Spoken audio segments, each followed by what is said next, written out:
Remaining 30% or less than 30% takes care of all our other activities that we do. The finance department, working with our dispatch, taking care of the other general fund activities that we do.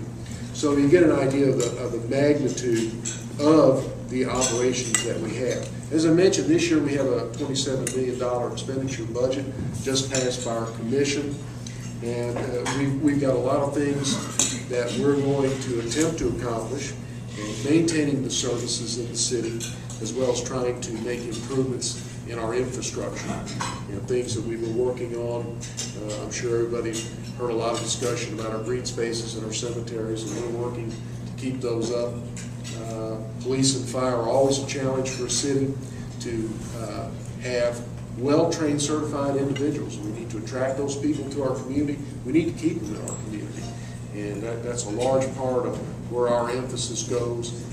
It's interesting, for instance, to bring on a police officer, it takes almost 6 months to get them on the road and doing real police work from the date that we make the decision to hire them. They've got to come on board, they've got to go to a lot of training, they go down to Richmond, get training, we have to take them, make sure that they get trained in all of our activities, and that's before they ever get to hit the road on their own. And then trying to keep them in police cars seems to be my biggest worry now. So we seem to judge get rid of one about once a week anymore, as I understand. Anyway, it's a lot of effort to keep this enterprise up. Certainly, we have our other enterprises that we know in the water and utility, and that really, if you split between general fund, you split between utility, that pretty well takes care of that entire $27 million. We have some minor funds, but and let me talk to you a little bit about some of the recent things that the city has undertaken and accomplished in the last few years, the ones that I know about that I've been here, things that are important to the community. Obviously, we're finishing up the garage. When I got here in 2007, got that undergoing in 2008. We started our streetscape program down on Main Street, and you've seen that in front of Burke's Bakery and Lexington Investment, and anybody else that needs a plug, I'll try to name them too. But down in those areas, we started that. We've completed the Balls Branch Interceptor Sewer Service, which was set the tone for providing improved sewer service to the southern part of Boyle County and that area down in Junction City. Very important activity for us. We completed the Stanford Emergency Water Connection that connects our water system to the city of Stanford because they have an emergency need for water. And one of our responsibilities as a steward of the resources of the water is to ensure that we have ways to make sure that our neighboring communities, we don't leave them high and dry in times of need. And so we've recently done that. We've done Airport Road water extension. Judge can talk a little bit about that, but we worked with the county on doing that, getting an area of the county with water. And we've pretty well saturated the county with water. One of the few counties in this area that we have potable water for virtually every citizen that wants it.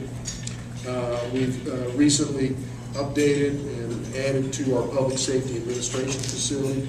Our police force of 33 people were working out of 3,000 square feet, oftentimes having to book a suspect at the lunch table while someone was having lunch. And we have a state-of-the-art facility there that I think all communities in Kentucky will be looking at with envy for some time to come. We've established our new city website to provide better access to citizens so that they can come on board, that they can now directly enter their service requests to us. They'll go right into our system, right out to the employees that are working in that. There's news flashes, calendars, all the information that you'd like to know about the city. You can look up the ordinances, you can look up resolutions. You can even get emergency notification, text notification on your cell phone by signing up to the city website. So anything that would appear on our local TV is a local emergency.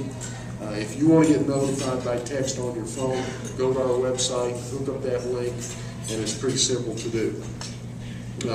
Another program that we've worked on with the EDP is the Fast Track program, which is, I just got a notification today from Paula. We got another Fast Track meeting coming up this Friday where we're facilitating the development of local business, small local business in our area, where they can come in, talk to us, and get their questions answered and move them right along. We've had good success with that. Recently, the city's created transportation and streetscape committees to look at our future planning for transportation needs, and also to ensure that our streetscape theme is going to be carried out through the downtown area, to revise our sidewalks. They're looking at wayfinding signs and all those things that go with that.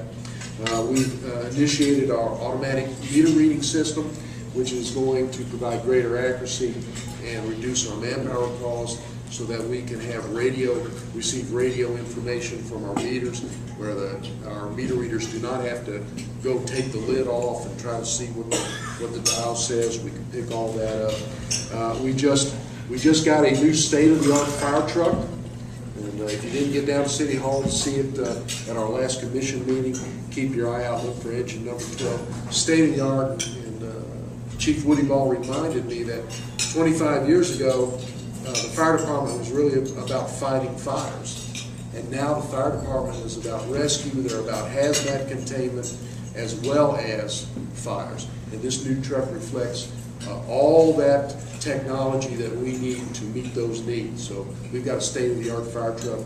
We got a chemical spill, we're on the spot.